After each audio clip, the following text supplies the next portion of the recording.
咁後來我想問下你啊，個情感主播咧係幾大㗎？佢40幾歲，40幾歲啦。有冇白頭髮啊？睇落去就有啲多嘅。你唔係話俾我知咧，講緊話。我想問佢個鼻哥大唔大㗎？鼻哥都講嘢就溫柔嘅大，就唔係大啦。鹹唔鹹濕啊？鹹濕。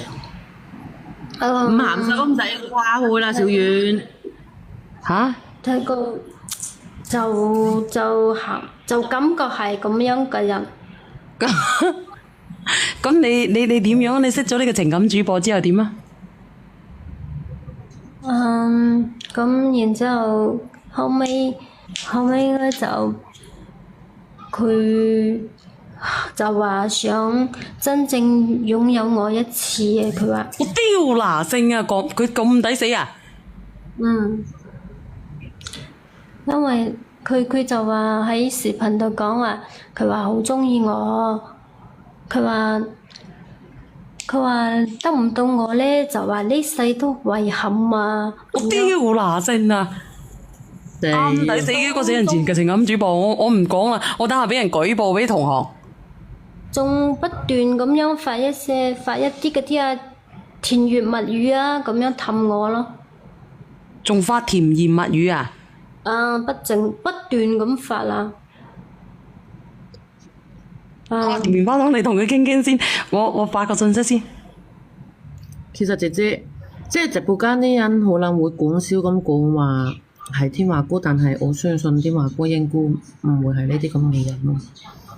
只不過我哋可以講笑咁講，但係我希望唔好大家一個差異。並且姐姐你自己有翻咁大嘅年，即係有翻咁上下啦，已經成年啦。點解人哋要你做乜嘢，你都要去做呢？其實你結婚未嘅先？我結婚啦，結咗啦。咁你結婚點解你仲要咁樣做啫？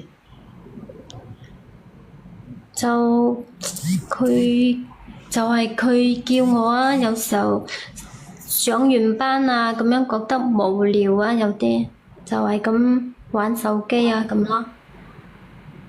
其實我同你講啊，網絡世界上邊，我今日先至中午喺小遠直播間講，我上嚟練麥，我Sam哥、網友先勁，我女兒老豆，我哋平時上麥幾個，仲有清風姐，我哋完完全全係冇私聊㗎，只有喺呢個直播間或者天華直播間乃至行月直播間，先至有咁樣上麥去連線去傾偈。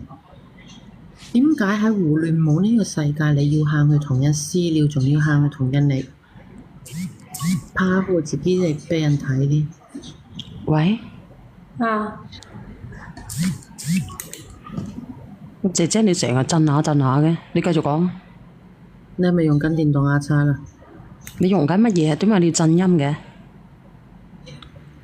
我冇震音啊！你個手機喺度震啊！手機不停咁震啊，姐姐。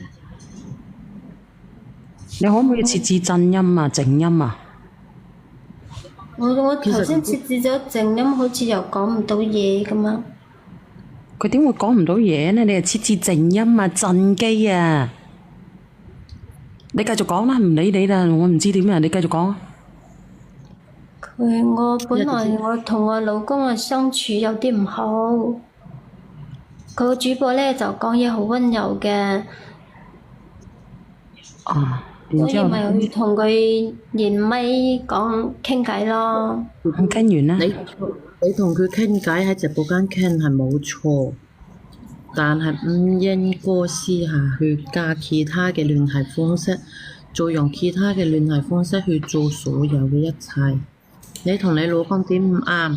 佢作為一個情感主播，佢可以指引你去點樣去和解呢一切。然而佢約我日日傾咁咯。